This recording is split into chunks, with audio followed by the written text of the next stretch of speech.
Good evening, everybody, and welcome to the Rangers Journal. I'm your host, Scott Mackay, and I'm delighted to be joined by a full panel of Rangers Journal members tonight. Ross, how you doing? I'm good, buddy. It's Friday night, top of the league, flights booked to Lisbon, and I've just had a very nice Guinness. So, yeah, life's good at the minute, mate. How are you? Aye, not bad at all, mate, not bad at all. Bob, how you doing, pal? Yeah, not too bad, Scotty. Nice to see you, Ross, as well. Looking forward to tonight's show. Good stuff, good stuff. So, tonight's show, I thought we would discuss the Europa League draw, Benfica. We'll preview Hearts. I think Ross has got a wee trivia question kind of halfway through the pod. We've got some lineup stuff. Then obviously we'll match predictions, and then that'll be us for the night. So hopefully there's plenty of content. There's some slides again tonight, everybody. So let us know in the comments what you think, and hopefully you'll enjoy your show. But first of all, I thought we would talk about how we're all feeling now that a couple of days have passed and we're top of the league and everything seems to be still pretty rosy where I'm sitting. Ross, what about you? Yeah. I'm the same, mate. I think I remember back to the I think it was post-Christmas when Gerrard had been in and we hit those kind of sticky patches where we just kind of lost traction and weren't motoring and weren't playing the way we wanted to. And I remember it was I think it was a Saturday game and it come around that we had another one on the Wednesday and I was thinking, God, how are we going to pull ourselves together here and grind out a result? How are we going to do it? But the mood is so different now. I'm buzzing for every game. I think Clement would be wanting a game every 2-3 days if he could, because the way we're playing at the minute, the confidence, the belief, the trust in what the manager's trying to do is all there. And you can feel it. You really can feel that we're on this journey and we're sort of motoring towards the goal together. So, yeah, it's a great feeling. I'm just looking forward to the Hearts match tomorrow and hopefully 3 points. Aye, definitely. Bob, on Sunday I was sitting here, first pod, adrenaline was rushing. I think I got quite a bit carried away with myself because Rangers were top of the league. Usually I think I've got a bit of a balanced opinion on the subject. How are you feeling on it now that a couple of days have passed? Yeah, kind of similar to Ross. I think, I think since Clement's come in, we've kind of definitely steadied the ship. We're definitely in a more positive outcome, positive vibes from the stadium, the support. Everyone's backing the manager and backing the team. There's definitely not the negative or negativity that we had earlier in the season with the previous manager. So again, I think, despite the first 30-40 minutes of the game on Sunday, for me personally, I didn't feel worried or nervous that we wouldn't get a result, considering what had happened the previous day, which I think is only a sign of the way the turnaround has come so quickly and continues to improve, hopefully, with tomorrow's result and hopefully on to the following weeks to come. Aye, definitely. Dean, made your pod debut on a gallant few last night. You'll need to tell us all about it and how you're feeling now that a few days have passed. Well, it was loved every second of the pod last night. It was good to be on a pod talking about something that I love so much. So found it relatively easy in that respect. And I think after today's press conference and having to change Cantwell out my predicted lineup, I'm the eternal optimist, which I think others were as well, thinking that Cantwell was going to be fit. But see, previously, I think if that news came about, we all would have, again, echoing the guys there, we all would have had these negative, I can't believe it, absolutely thinking, dreadful things are going to come. But, Cantwell's injured, well, and it gives somebody else a chance, and we've got the belief in the players now that somebody can come in and do just as good a job. So it just shows you how much a turnaround it's been for.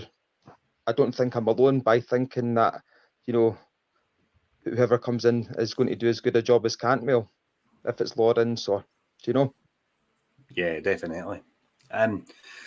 So tomorrow was 11 o'clock this morning. We got Benfica. Bob's done some studying for us today. So basically Benfica have got a 65,000 seater stadium. Rui Costa's still there. Rui Costa was a bit of a controversial figure last time we played them. I don't think him and Steven Gerrard got on too well. They're currently top of the league. I think they've won 4 out of the last 5 matches. Progressed well in their domestic cup in Europe. Finished third in their Champions League group. So they get eliminated into Europa. They had to lose for France and they won 2-1 in aggregate. Drew 0-0 last night. Players we need to watch out for are famous names to everybody, basically. They've got Angel Di Maria, who can still do it, by the way, at this level. He's ridiculous. They've got Rafa Silva, David Neres, Nicolas Otamendi, João Mario. He's well known as well. I think he's won a Euros with Portugal in Neves. I think the last time we played them resulted in 2 draws. I think that was at 2 each. At Ibrox, I think it was at Roof Goal. Yeah. COVID. So they tend to set up a 4-2-3-1 in Europe. Pretty similar to us. What's your thoughts on a draw overall? I'm delighted. I'm chuffed to bits. I think there's not an easy game, is there, in Europe? And we've found that some of the minnow teams or the smaller teams with sort of less hype to live up to probably are more of a prickly customer than some of the big boys who tend to play out and want to come at you a bit. I was thinking about it in the car earlier. And look, I'm not afraid at all. I don't think we've got anything to worry ourselves about, or at least not get into a frenzy about. Yeah, look, they've got great players with World Cup winners and whatnot. But at the same time, who would want to come to a packed Ibrox on an away leg? So, you got to think about it through their eyes as well. The teams that have come to Ibrox and come away with something are very, very minimal. So for me, I think, look, keep it tight out there. Allow them to play football and come at us and try and pick them away on the break. I'm sure Clement will do exactly that, which we know we can do. And then getting back to Ibrox and let the crowd be that, 12th man, as we know it can be, and has delivered for us many, many times. If you look at some of the other teams in the draw, you've got Roma, you've got Milan, you've got really strong opposition in there. So Benfica, yeah, look, great team. They seem to be doing really well in their domestic league, but at the same time, like, what have we got to be afraid of, really? I mean, we can be overly cautious here and dissect every player in it, but at the same time, we've had bigger scalps than this. And last time we played them with Darwin Núñez and various other stars in the team, we were arguably the better team on both legs and really should have won them both. I guess the only concern is, do we have that cutthroat striker a la Alfie Morelos who can hit on the break and needs one chance and scores one goal? I don't know whether we've got that. Certainly one of the worries as well is if we do get up the pitch and we take a corner, we're very reluctant to, very not reluctant, but unable to score a goal really from a corner. And I think that's quite clear. So I think he'll be working on that. He'll be working on how we break quicker and more clinical with our finishing. And then I think also, how we can capitalize on set pieces and corner kicks that when we've got the ball up in their end of the pitch. But no, I'm chuffed. Look, I'm going to Lisbon, so I don't care either way whether, what happens. I'm going to Lisbon. I've got a little jolly on the cards here, so I'm chuffed. Oh, good stuff, mate. Good stuff. I'm happy you got your flights and stuff like that booked. Yeah, I'm chuffed. Bob, on to Benfica's kind of key players. Obviously, they've got Angel Di Maria there, Rafa Silva. They've got players they've got experience as well. I seen the lineup today that we had the last time we played them in my back four was Tav Goldson, Balogun, and Barisic. Yeah, which is a wee bit odd, right enough, because it shouldn't be a state of play, but hey ho, it is. And how you feeling overall about it, Ty, in general? Again, probably just kind of touch on what Ross had said. I think we've got to be positive. I think they're definitely not in as much as domestically they're doing very, very well again. As the kind of slides touched on, top of the league, won the four of the last 5. But again, looking at that Champions League group, they probably were expected to finish second. They had Inter Milan, Real Sociedad, and RB Salzburg. So to finish third out of that group might have been slightly unexpected for them and their support. So I definitely concur with what Ross was saying. I definitely think, this time with a full crowd behind us, full stadium, roaring as Ibrox usually does, I definitely don't have any fear. I think the only thing that obviously has only come to light in the last maybe couple of hours or so is the early kickoff for our return leg on the 14th, which is 5:45. So that hopefully won't prove to be a limitation or a negative for us, because it's an early kickoff, which again is very strange for the second leg to be at that time, especially when we're at home. But I definitely hold no fear. I think just touching on the players to be looking out for. I think the young lad João Neves is going to probably be one of the next kind of characters or players to come out of Benfica. Again, João Mario's been there and done it. What, as I said, World Cup, Euro League or European Cup winner with the Portugal, and then Angel Di Maria is a World Cup winner again. Even with his age, he'll still be a threat. And David Neres was ex-Ajax. Again, he's been a top player. I know he's maybe not been as much of a focal point for Benfica as he probably thought, but yeah, he's still an attacking threat for them. So I definitely don't hold any fear. Aye, definitely. I think for me, it's going to be a tight contest, and it's a free hit at a big side. To be brutally honest with you, innit? It's, if we progress, we progress. If we don't, we don't. It's one of them ones. Dean, I'll come on to you on it. Obviously, Benfica's kind of league form's really, really good, as we see in the slide. Europe seems to be a bit of a different kettle of fish for them. Rangers have got a good record against Portuguese sides in recent times, with beating Porto at home. They got a draw away to Porto. Braga, well known to us, and obviously the 2 draws with Benfica. Do you think that can stand us in good stead going into the tie? Of course, especially for the lads that have played against the Portuguese side and, know what they're all about. When we played Benfica, it was well written that the money that they had invested in the squad, that they were going to pump us and all the rest of it. And as Ross rightly mentioned, we were arguably the best side over the 2 legs. And albeit, they've got players of some real calibre there that, Bob just mentioned, but I actually think they were probably a better side last time around. But then were we maybe a better side too? So it's one of them. I don't think that for 1 minute that we would have been thinking, oh crap, we've got Benfica. I think boys will be thinking, right, let's go for it. As you said, a free hit. I mean, nobody will be expecting us to go through again, which please into our favour every single time in Europe. So we'll be going into even Ibrox as the underdogs, and we've got 50,000 fans, cheering us on. There'll be a hell of a lot of holidays and sickies taken, that's for sure. But everybody will be making sure that the 12th man will be heard. I can guarantee that. Cannot wait. Aye, definitely. I'm glad you boys are managing to make a trip. That's something you'll never forget anyway. Ross, I want to touch on your opinion on our kind of chances of progression. Do you think we've got a fairly decent chance, or do you think we're going into this underdogs? To me, it's a very evenly balanced tie. Going into it, we seem we're in good form ourselves. I take a lot of confidence for the away result to Betis. So even going away to Benfica, I'm sitting here, I'm quietly confident I'm not going to go or anything like that. But what's your thoughts on it? Well, I mean, personally, as I say, I think we'll go.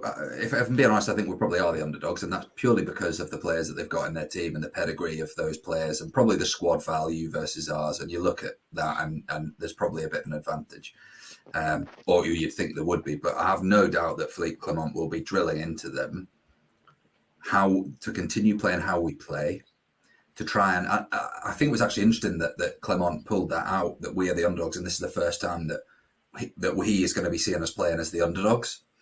And it maybe signaled to me in my head that he might actually change tactically how he approaches a game. so that might be one to sort of think about in the coming weeks as that we lead up to that match. What he might do, what he might tinker with, to see how we can maybe position ourselves as a more of a defensive with on the sort of counter attack kind of way of playing, rather than necessarily dictating playing against a low block, high possession play. I'm not, as I said before, look, I'm not particularly scared. I think we've played against better teams. I think going out to Dortmund was probably one that we were vastly the underdogs in that situation, and quite clearly we were underestimated by the potency of our attacks, and coming away with a 4-2 in the Bellen Stadium is no mean feat. I think one other thing that I just wanted to mention as well is we obviously have Fabio Silva, who is and came through and made his name in Portugal as a young star boy, a talent, the next prodigy within Portuguese and that sort of league. So, and he came through it from Porto. So for me, going into this game, Benfica will be sat back thinking, crikey, they've got that wonder kid who came up through Porto, who they obviously played against a number of times. So even if he's not hitting the heights potentially as we would maybe see, he's not hitting the onion bag as much as we'd like. At the same time, it's probably in the back of their head that we've managed to acquire a player that has caused them problems before, and they've probably seen more of his positive attributes than maybe we have. So I think that sets us up in a really strong position. That being said, I do think he'll probably, or he might look to either play Silva in midfield if Cantwell's still out. I would suggest he'll probably go with Dessers for the hold-up play more than anything, just to keep the ball up there and allow reinforcements up when necessary. But look, I'm not necessarily too nervous. I think I think we go into it positively. I think we set up to come away with nick a win over there, but I think we need to be very pragmatic in our approach. We don't commit too many men forward, but you look at some of the players within that team who you can target, who you can get at. João Mario has been there and done that, but has he got the legs of a Lundstrom or a Lawrence around him? That's probably there to be seen. It'll be an interesting duel. And as well, you look at Otamendi, who got sent off after 20 minutes against us away in Benfica. Ryan Kent tore him a new one and left them scrambling back, and he pulled them down. And from there, the game was kind of in our hands. I think we were unlucky, or maybe a bit complacent to have let that one go. So look, there's areas that we can get at them. They're clearly going to want to win at home. They're not going to want to come to Ibrox with anything short of a victory, or probably a comprehensive victory, because no one wants to go to Ibrox where the game's in the balance, as we found out last time we were in the Europa League, because there's only one winner in that situation. So yeah, look, really looking forward to it. I think there's some big there's some big scope there for us to do well and take a progression into the next round. There's still some great teams in it. I think it's very easy for us to look at the teams that we are potentially playing against, but if you look at the ones that we're seeded alongside, there's some, you've got Liverpool, you've got Brighton, you've got Bayer Leverkusen, who are clearly kind of one of the informed teams in Europe at the minute. So yeah, look, we take each game, and we take each two-sided game that we've got, two-legged game, should I say, that we've got, and we try and overcome that specific opposition. But I don't think there's anything to be afraid of. Who do you think, Scotty? Who would you say is their kind of key man? Who do you think we need to keep an eye on? I think you need to try and nullify Di Maria. Definitely. I think going by the kind of highlights and stuff I've seen, to be honest, I've not seen much of them, but any clips you tend to see of Benfica tend to be somehow involving Angel Di Maria. I mean, at 36, he's still a top-class player. I'm sitting looking at a chart, and obviously for our Spotify listers and stuff, it's a slide we've got up, and it's just got Benfica's typical European team. Their formation's a 4-2-3-1, and I'm looking at a centre half partnership with Nicolas Otamendi, and I'm wondering if that's somewhere we can get down the side. But there's no pace up top is the problem for me. There's no pace up front whatsoever, apart from any wide areas. So they maybe play inverted a wee bit, or some along them lines. Bob, what's your thoughts on it? Yeah, I think just what you were touching on there, you look at that, you think Otamendi's not getting any younger.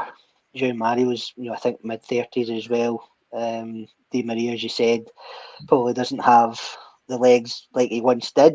But again, you're not going to take away the fact he's going to be an attacking threat. In terms of game intelligence, I do think that our Euro squad could have been helped if we could have put in Cortez for width and pace, which is disappointing. But again, that's obviously a fault of the previous management team, which we don't obviously look into. But I think, you've got Diamandi, who, again, we've only looked or seen a couple of games, St Johnstone at the weekend, the cup game previous to that, who looks as if he's dynamic in the midfield. If he's playing with Lundstrom and that kind of two, you then, kind of as Ross said, you maybe interchange that with Lawrence as the 10. Again, I do think we've got creativity in the side. It's just the lack of an out and out goal threat. Again, Dessers has been on good form. I think we could probably agree on that. Maybe not the best form, but good form. He's obviously been improving. Silva's maybe not the out and out striker as Ross kind of touched on as well. But I don't think we're not equipped to deal with Benfica based on that lineup. I definitely think we can get at them. I definitely think there's, as you kind of touched on, Scott, it's a well balanced tie. I definitely think getting into the Ibrox game, we definitely don't want to be too far behind them. Because again, I do think, again, as Ross touched on, as Dean probably touched on as well, the Ibrox crowd plays a massive part on European nights, and if we get anywhere near what we had in John Lundstrom on a Thursday night as previous, then I would gladly take an 83rd minute winner to put us through. So I definitely think they can get at. I don't, they don't. There's no one in that team that I would say, we're going to really struggle against them. Maybe Di Maria aside, but even so, you don't know. Aye. In the run up, there's another week or so before it comes. So again, that could change. Injuries, suspensions. Their manager could play a completely different lineup depending on what their goal is closer to home. Yeah, definitely. Dino, come on to you. See, when you see us Benfica lineup, does it fill you with fear? Does it make you feel all right? Do you think I'm looking at the midfield now? In fact, I'll ask you about the midfield. They've got João Mauro and João Neves in there. You've got one accomplished central midfielder who's won European Championships. He's won, I think he might have won a Champions League with Inter, if I remember rightly. I'm not sure. And we've got John Lundstrom, Mohamed Diamandi, Tom Lawrence, different midfielders like that. Do you think that's where a tie could be kind of won and lost?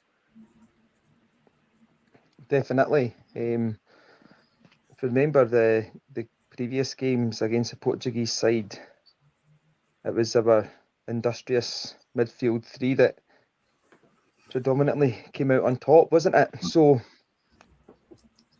and when we played them previously,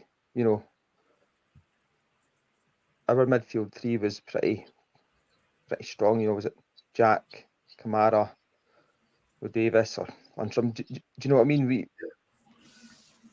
We did do all right in the midfield, but I think what you'd said earlier on about finding the holes between the midfield and their back line, the lack of pace, filling the channels in, I think Clement's quite tactically astute to capitalise on that being their weak spot, because you're looking, to be quite frank, that is their weak spot, and we'll go with the three in midfield, and we'll probably all be quite deep, so it would be interesting to see if that's how they do line up as well, because we predominantly played one holding midfielder under Clement, haven't we?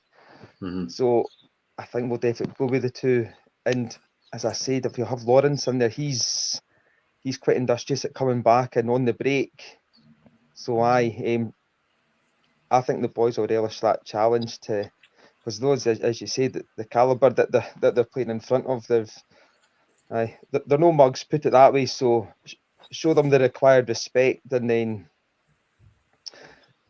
do it, I think.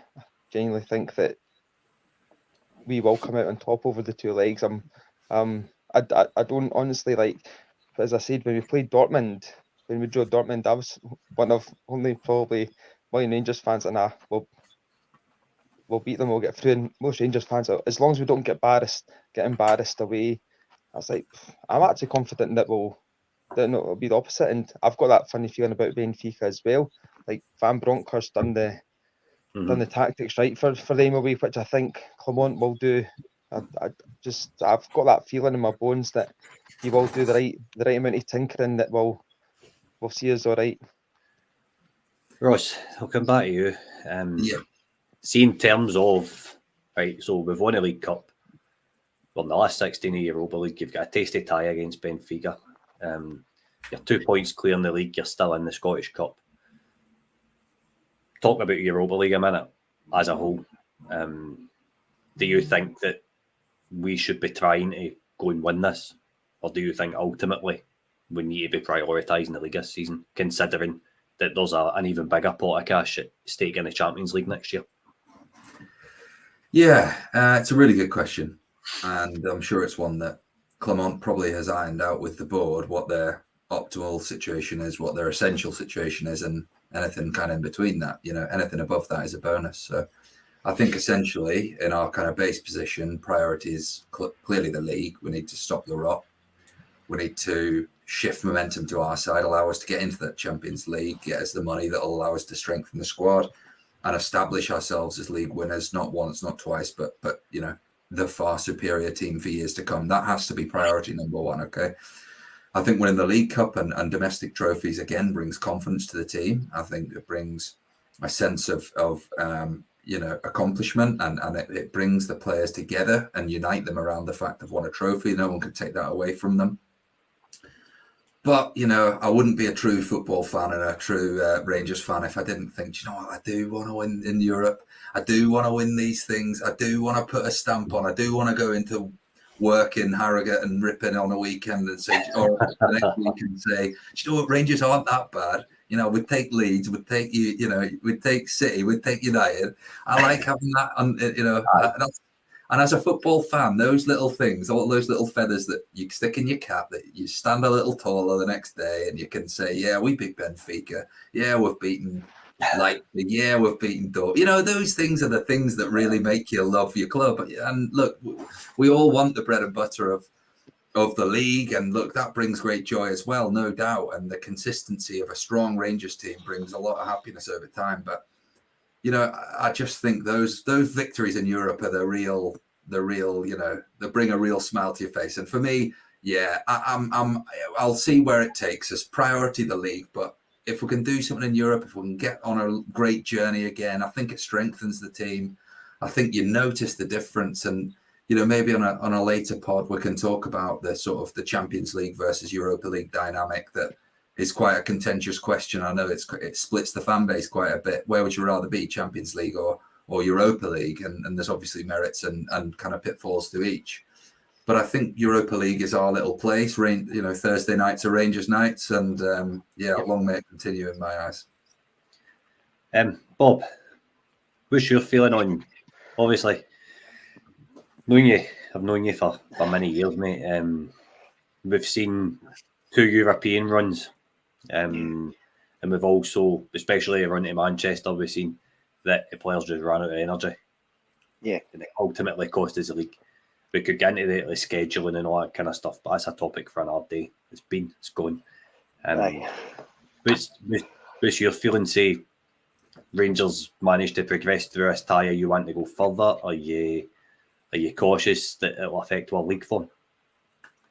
I think with the additions in January, we're definitely better placed probably in the league to compete up until the end. I think for Europe, we've got a decent squad. Is it as good as the one that took us all the way to Seville? Could be argued yes, could be argued no.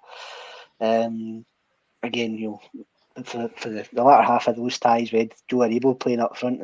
So again, right. The fact we've not got an out-and-out striker at the moment doesn't really faze me as much as it might do. If you want to go between Silva and Dessers, if they continue with a good form, I can definitely see us going further, this year. Maybe not all the way to the final, because again, as Ross touched on, there's very good teams still left in the draw. At this stage anyway, you never know what upsets there might be. But I definitely think domestically is where it's at. The fact that, again, the coefficient is so tight between ourselves and I think it's the Czech Republic, our next is in 11th.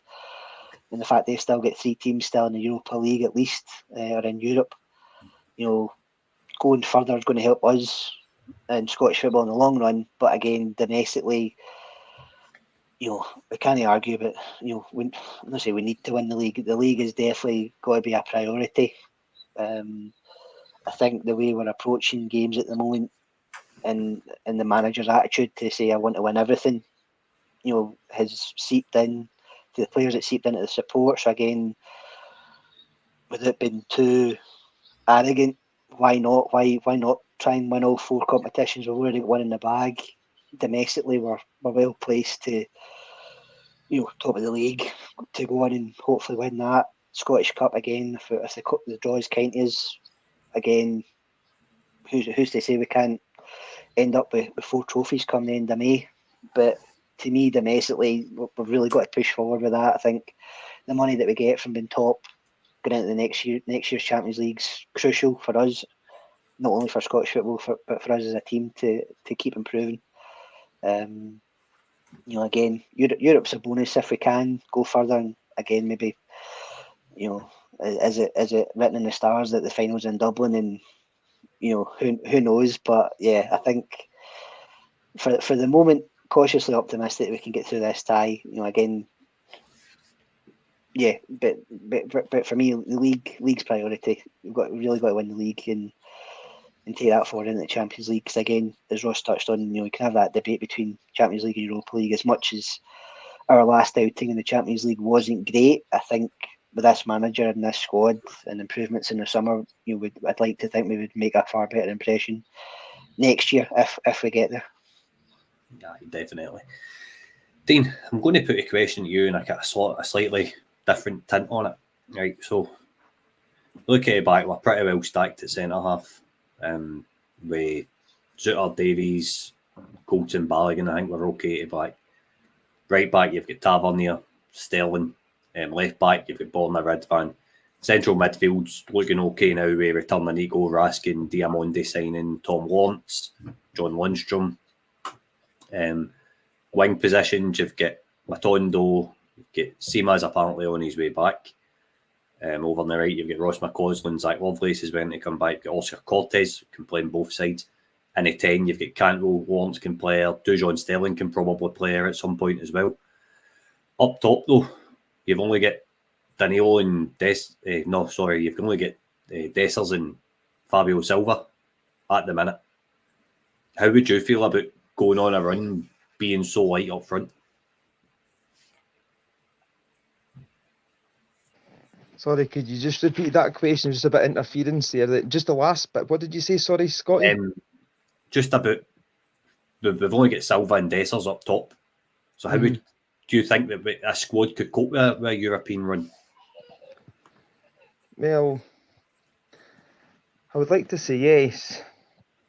Given you'd said about young Zach Lovelace, he's quite good at playing through the middle up top, isn't he? So I think that's very kind of plays most, isn't it?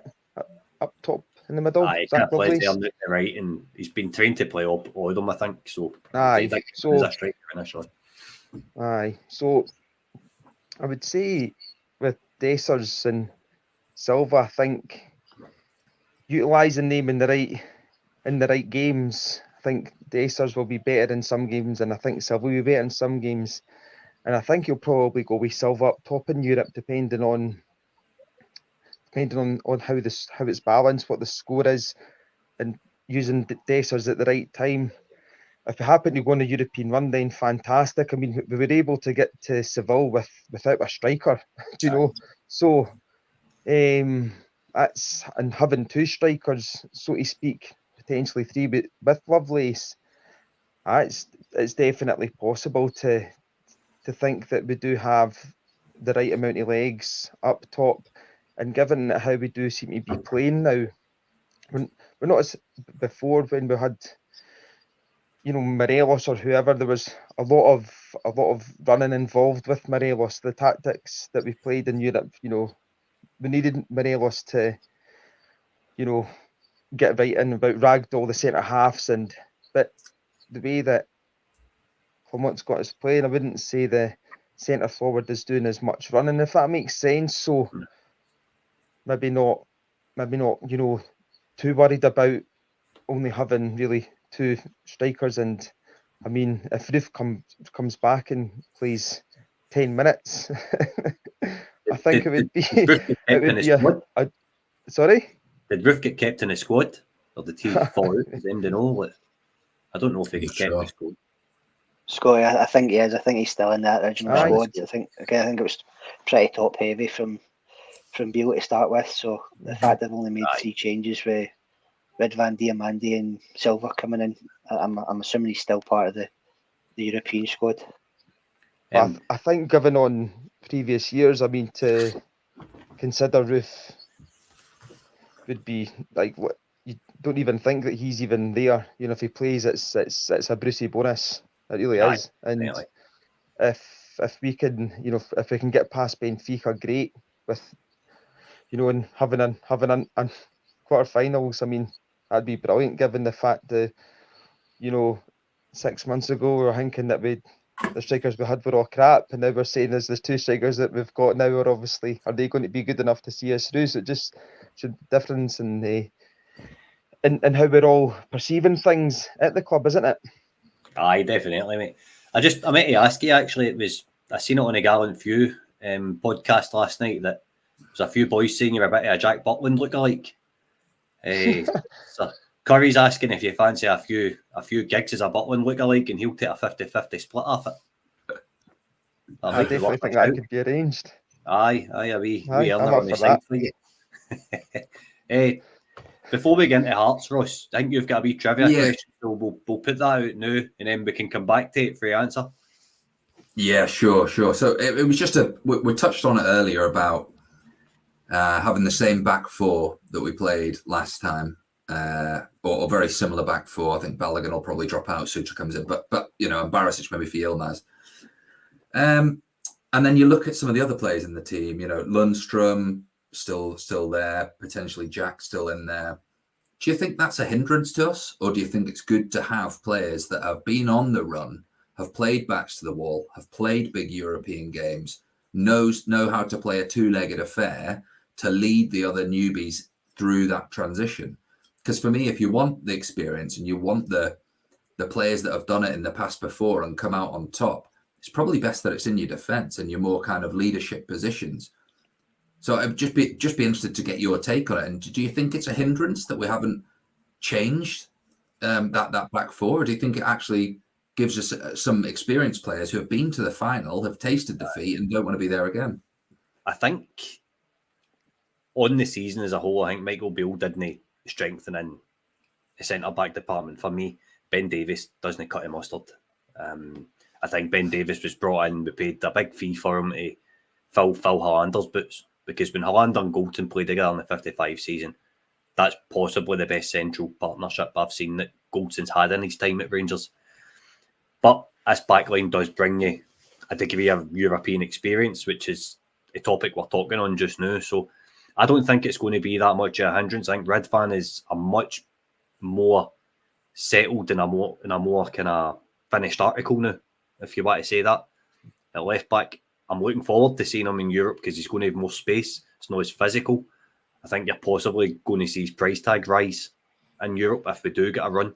This is only going to be his first 2 matches.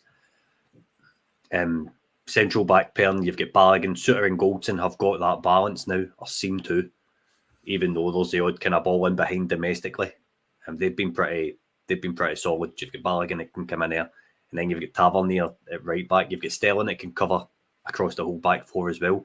I think there's a good mixture of youth and experience and amongst there that's going to be pretty solid, to be fair.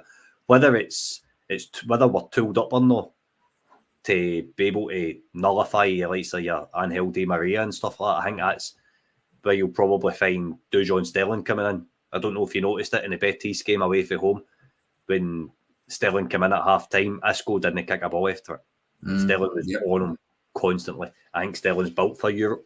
Lundstrom's in a form of his life. I think we're okay going at the back. It's the wings that worry me going forward, Ross. Because Cortez isn't in the squad. McCausland's inexperienced. But we're really, really light on the wings. It's a good thing that we've got Dujon Sterling who can play all 11 positions and very, very well then. So we've got our new right winger, haven't we? Aye, definitely. Let's see if Dujon Sterling doesn't come on at the weekend there. We don't get that penalty and we don't get the comfort blanket of being 2-0 up. Do you know what I mean? Because he just ran. That's all he done, was just run. And he was a big physical presence and he won as a penalty ultimately. Just on that, Sky, and this will probably just flow through into the Hearts conversation nicely. Do you think, given that he was talking at the presser, that he's done enough to potentially move into that starting 11 for the weekend? He's done enough to start every game, but it's where you play him. On the wing, I mean. Do you think on that right on wing? The wing? I don't know. I think that's a starter for McCausland, to be honest. I think there's certain matches you need Dujon Sterling's physicality, but I don't think that's the weekend. Okay. To be honest. Okay. Fair enough. Right, you want to go ahead with your trivia question? Yeah, okay. So, earlier on today, when I was meant to be working, I hope no one from work's listening, I made a note of 6 players who, past and present, who have played for Rangers, and which the first letter of their first name is the same as the last letter of their surname. So, as I mentioned, I have 6 down here.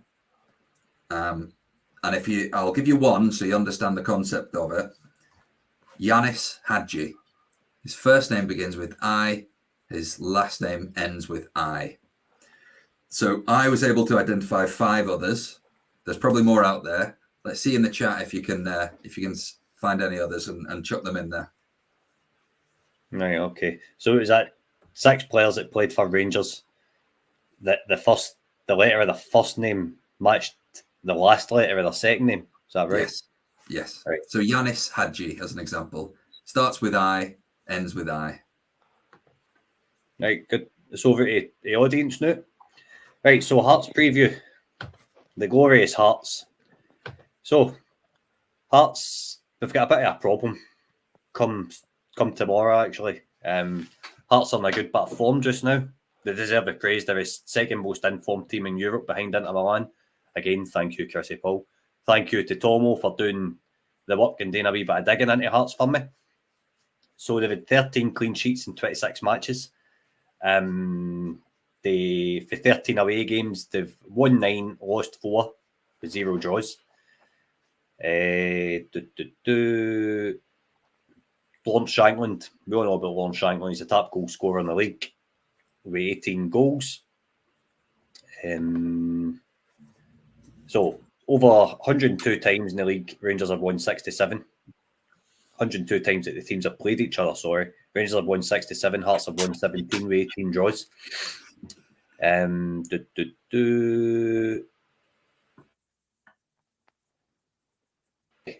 Hearts are in really, really good form going into this game tomorrow. They're closer to Celtic than what they are to Kilmarnock in 4th. Their win percentage is 62%. Ross, I'll come to you. You can put up all the stats in the world, but how hard is this challenge tomorrow? Yeah, it's definitely going to be a big, robust, challenging match for us. I think it'll be physical. I think they'll be wanting to get in our faces. I think having a week off has maybe been a bit of a challenge for us. I would say. I think we've had real good momentum in recent times, and I think having that kind of regular consistency of matches every 3-4 days has given us the ability to experiment with different players, get minutes in people's legs. So I think maybe this could be a bit of a challenge going into this one. But I said it last time, and if you want to win the league, you've got to beat the best of the rest, and you've got to beat the ones that are going to pose a challenge to you. I'd much rather be facing them at Ibrox than I would at Tynecastle, so that's that stands in our favour. And look, we're the most informed team probably in the league, given our point swing at the minute ahead of Celtic. We've won some really challenging matches, and we've won some games fairly convincingly. So, and I think one of the really encouraging things about it is we're really not conceding many goals, which is a real bonus. And you can't win a league if you're conceding and chipping goals. And as well, I think we've got goals coming from all over the park, which again is another big bonus. So I think we'll do the job. I think Shankland will probably have a say in it. So clearly he's the star man for them. But yeah, for me, I think it's going to be a 2 or 3-1 job to Rangers. I think get that done. We're sending out a message, and it's kind of really putting us ahead of the rest as kind of the clear superior team in Scotland at the minute. Aye, definitely. I think it's possibly the biggest challenge we've had since we've come back from the winter break, and it's my first big challenge while we've been top of the league as well. Bob, how important is tomorrow to go down and play a marker? Definitely, Scott. Excuse me, definitely. I think that, since coming back from the winter break, this will definitely be the hardest game that we've played so far.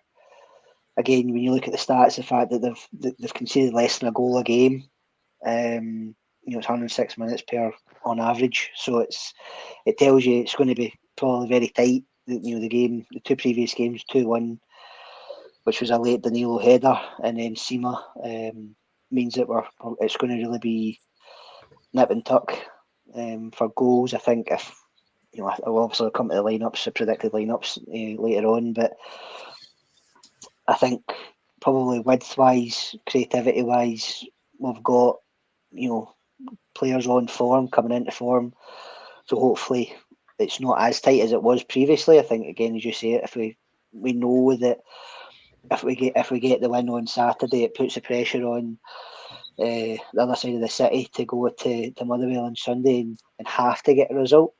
Again, I think you've touched on this in previous pods, and I'm sure all the guys will agree. It's far better having the points on the board and putting that scoreboard pressure on them than being the ones that are trying to chase. So to me,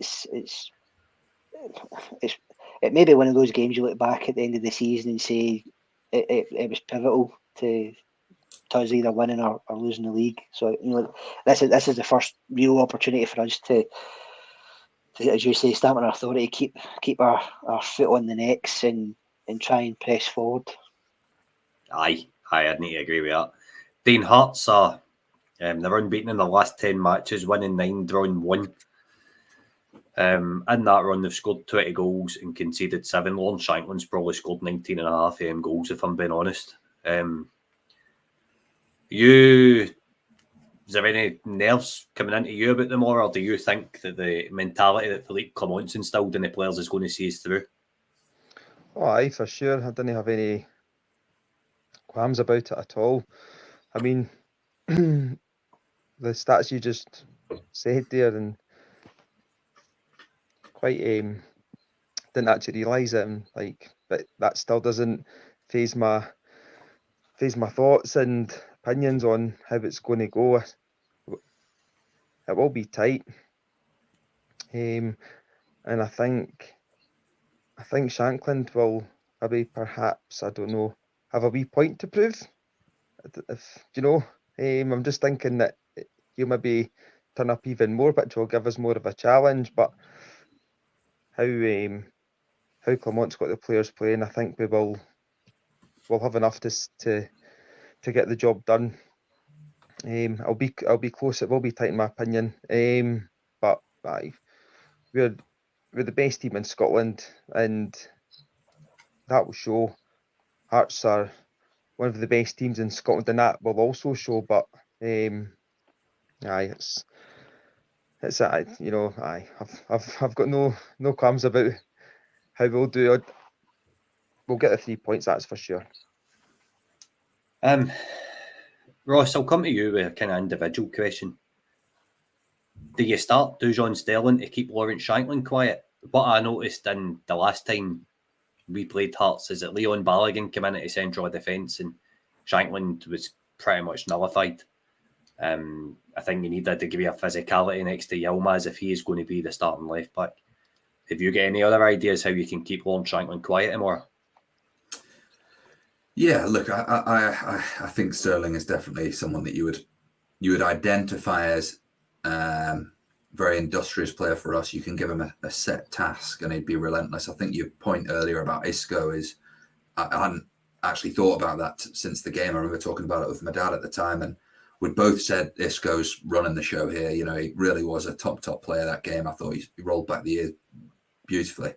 And Sterling come on and was all up and, all about him, gave him no time on the ball, was very sharp in the tackle, very clean in the tackle, but very sharp. And another thing about Sterling is he likes to run with the ball and he's not afraid to move quickly with the ball forwards.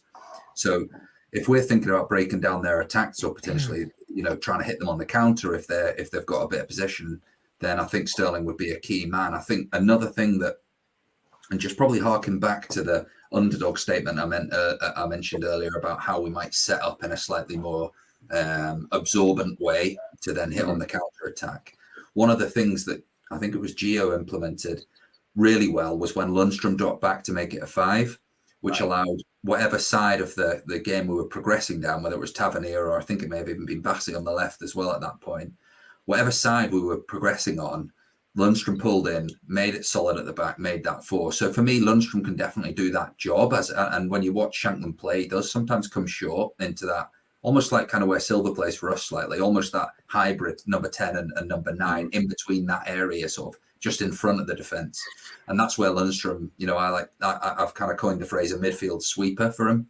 He sort of just sits in front of that defensive arc and just mops everything up and receives the ball off the defence. So I think Lundstrom will be adequate in there as well. It just depends whether he wants to play kind of 2 in that sort of double pivot or the sort of the 2 sat back, or whether or not he wants to just let Lundstrom do that and then have either Diomande or Lawrence alongside. Well, it'll have to be probably Diomande alongside him and then Lawrence in front of him. But Sterling would definitely do a job, and I'd have absolutely no hesitation putting him in. You can trust the lad. I would definitely. There would be no fear if I saw him on that starting lineup. Bob, just quickly, I'm kind of conscious of time just now. Yes, mate. Do you go with a double pivot tomorrow, i.e. 2 6s, or do you go with a 6 and an 8? Again, being at home, I don't see the need to have 2 6s, but again, you're probably touching on what we've said before, with Shankland being there. Do you really want to risk that? Less of a screen at the back, as much as Lundstrom's been solid. To me, if you have, and I'll probably go against what my lineup is when you put it up, but if you've got Lundstrom and Sterling in there, you're going to be solid at the back to keep it tight. And again, as I said, these games probably will be tight. So my head says yes, but my heart probably says no. All out attack, go and get some goals. Get a goal difference up and just put them to the sword. Dean, last question for you, mate. See, Hearts, are you expecting Hearts, considering the run of form they're on, are you expecting them to come and be out the traps tomorrow? Or are you expecting them to come in, sit in, make it hard, counter is potentially get a goal for a set piece? What kind of Hearts are you expecting to see them, or considering they're so confident just now? Remember they got a result at Celtic Park as well, which isn't an easy place to go. Yeah, I feel expect them to come and play football. I think, given the confidence in the players, I think it'd be wrong for them to come in, sit and pack the bus against us, and look for that counter attack, look for that set piece chance. I think they'll want to come and play football. As you said, that's what they done at Parkhead, wasn't it? So Aye, the Melon done it at so Parkhead. they're going to think, the confidence is there. Their shoulders will be broad. They want to come and give us a game, and Naismith hates us, so he'll be wanting to give us a game even more, doesn't he? So there you go. So he'll have these players riled up to come and search for the 3 points. I don't think we'll see any time wasting from them after 2 minutes, so I think they'll be coming to play football and wanting to get the 3 points, given it how they have been playing. Aye. I know you're. I hope personally. I hope they come and try and play football, because I think Rangers will just back them apart and get a win a lot easier than what it would be if they come and park the bus, so to speak. Them coming playing football will just play in our favour, mate. So that's it. So we've got our lineup now, powered by the We Are the People app. Everybody should go and download it. It's pretty good. I've seen it used quite a bit on Twitter. So we did have different lineups today until we got the news that Todd Cantwell get injured. So the panel pretty much went with Jack Butland in goal, James Tavernier, Connor Goldson, John Souttar, Ridvan Yilmaz, Mohamed Diamande, John Lundstrom, Tom Lawson at 10, Ross McCausland, Oscar Cortez, and Cyril Dessers up front, which I completely disagree with, because I think we should be going with Silva. Ross, what's your thoughts on our predicted lineup tomorrow? I think he'll probably go with. Now that I saw Sterling was in the presser, I think he might play Sterling instead of Diamande.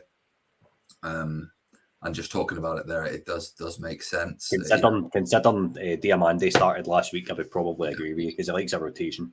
I think it probably will be. I think the lad did brilliantly last week, and I'll have no doubt he comes on. But I think he'll probably want to just sound out Hearts for the first 10, 15 minutes, understand where they're probing, what's going on. And I think in order to do that, he's probably got to have that solidity there. I think one thing that we touched on last time that's very poignant here, I think Yilmaz and Cortez, from what I've seen when they played together versus Barisic and Cortez, Yilmaz and Cortez make a much stronger team down that left-hand side. I think Yilmaz is someone that wants to progress with the ball. Mm-hmm. And he'll try and get that into Cortez's feet a bit quicker. I think Barisic could be quite laboured and often turn inside or turn backwards. I think Yilmaz will want to get that down the line, probably overlap on the left. Yilmaz has got that engine on him to get beyond him. And then probably lay 6 on a plate for Dessers, and we'll get maybe a goal out of it. But the only other thing is, did Sterling do enough to play on that right-hand side instead of McCausland, in which case, very similarly to the way that we used to play Aribo on the right, and then he would sort of drop into that more central position sometimes to give us a bit more solidity and sort of win that midfield area. Potentially that could be an option, and then obviously he's got the legs going forward as well. If the game changes, then he could play McCausland on the right. I think Sterling will be involved. It's just whether he plays in that central midfield position or on the right. I'd agree with that, Paul. Bob, how big's Tom Lawrence tomorrow if he comes in and starts in his most effective position, I would say? Yeah, I think, again, touching on the fact that this is probably his opportunity to take the shirt. If Cantwell's out for 3 or 4 weeks, this is definitely his audition. And again, we all know what he's like when he's played the 8 beside Lundstrom. He can pick a pass out from deep, but I think being that wee bit further forward, he'll have a chance to affect the play far more.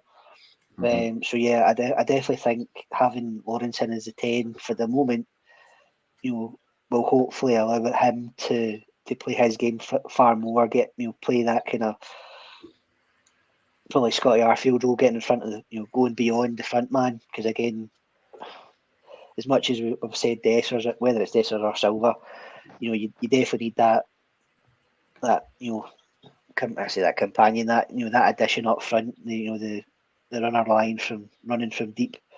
So yeah, to me it's pivotal if he can show anything like his form prior to coming to Rangers, and obviously up until that injury a couple of seasons ago, then yeah, he'll definitely stake his claim for being a regular starter. Fair enough. Dean, do you think a centre-back partnership with Connor Goldson and John Souttar tomorrow can keep Lawrence Shankland quiet? Yes. To an extent, I should have said yes. I do think he'll score, but think we'll have enough to see them through. It will be all him. So the defence will have their work cut out. That's for sure. It will be a busy day for them. They'll have to be at their very best, but I've got no doubts that they won't be anything else at their best. And I think John Suter and Connor Goldson over the last few weeks and games have showed us that they are actually becoming better in their game and as a partnership. So they seem to have a really good understanding at the moment. And Shanklin's probably going to be the best striker that they've come up against as a pairing for quite some time. So, and I mean that no disrespect to anybody else, but he is, as you say, the most informed striker in the league and what have you. And I would have liked to have seen him sign in January myself, but aye, he will have a good game. He predominantly does always play well against us, doesn't he, to be fair? So I don't think we're going to be expecting anything other than his usual. And maybe, as I said earlier on, you're not going to be seeing Agent Shanklin tomorrow, I don't think. No, that's it, exactly. Aye, he's maybe, as I said earlier, maybe a wee point to prove. So maybe a wee chip on his shoulder. Who knows? I would say so, mate. All right, predictions. Ross, what you got? 3-1 to Famous. 3-1. Bob? I can't disagree. 3-1. 3-1. Dean? 2-1. 2-1. Right, that's interesting. Right, Ross, I think your answer's been off. I think your trivia question's been answered in more. So, well, absolutely, yeah, unreal response, everyone. So thanks for all those comments coming in. I think they're wasted half. I've started some of the answers. So, Jim Mackay, Alexei Mikhailichenko, you've got Basil Boli, you've got Robert Shearer. Basil Boli's not right, but yeah. Sam Lammers. And then Paul Maguire came in, completely blew it off the water with like Stephen Davis, Yanis Hadji, Neil McCann, Abdullah Sima, Nigel Spackman, Basil Boli, Sam Lammers. And then Jim Mackay's come in, Minori Martin. We know who we're getting if we're ever involved in a Rangers quiz. Oh, tell us about it, man. You've got Nicholas Raskin and you've got Ronald De Boer. Now, I will be absolutely astonished if there's anybody that you've got on your list that the audience hasn't answered. Well, is there anybody that missed? It was actually me that put Ronald De Boer in there, Scotty. That's my YouTube account. So I thought I'd help you guys out. I did get one that you guys didn't get. So, I've got to say... Ross, can I hazard a guess? Can I hazard a guess at one that maybe folk, and I'll probably show my age when I say this. So did you have Oleg Salenko in? That's a great one. That's outstanding. It was the only one I could think of that I hadn't seen in the chat, so I wasn't sure if that one had been put in your six, Ross. But I thought I'd hazard a guess at Oleg Salenko. No, that's great effort. Thank you everyone for doing it. I think for me, Jim Mackay's Alexei Mikhailichenko was quite stunning as well. So well done, everyone. Great job. See, sorry to interrupt there, but I remember having my Alexei Mikhailichenko poster as a wee boy, and I always definitely it was spelt with an A on my poster in my room, but the Ukrainian spelling is with an O, I think. So is that what it is? Yeah. Right.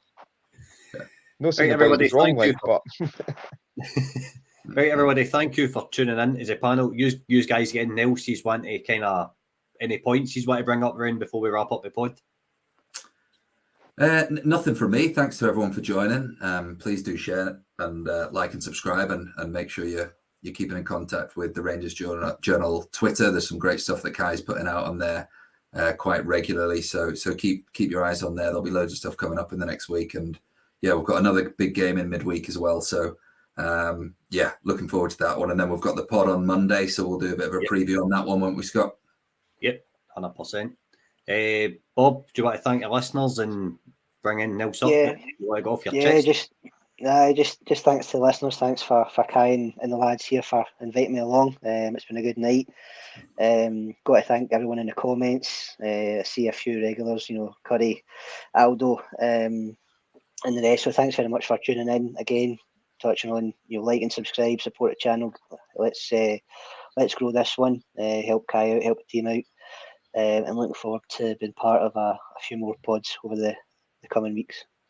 And there you go. He's impressed that much that Curry's come in and invited everybody onto his stands at Ibrox on Sunday. So if anybody's interested, fire me a message if you want to laugh. Dean, solid debut. Bob, solid debut. Dean, do you want to say any listeners? Yeah, just thanks for if you stayed on this long. I mean, that's another and a bit looking at my puss. So hey, thanks very much. Like and subscribe, share, whatnot. Let's get as much traction and let everybody know all about us. It's been great having me. So thanks very much to you, Scotty, for inviting me in the first place, mate. No problem. Everybody, thanks for coming on. Just one last wee plug for me. The channel was brought to you tonight in association with Manon and Inverclyde. One of our podders in the group chat runs a charity. It's a suicide prevention charity. If anybody needs to reach out, look them up on any of your Facebook, any social media channels, even on Google. If anybody's needing a chat, get in touch. It's a great charity. And just thank you for everybody for tuning in, like and subscribe. Wee bit of feedback on the slides, if that's okay. Tell me if I'm going in the right direction with the pod or not. And we are simply the best and top of the league.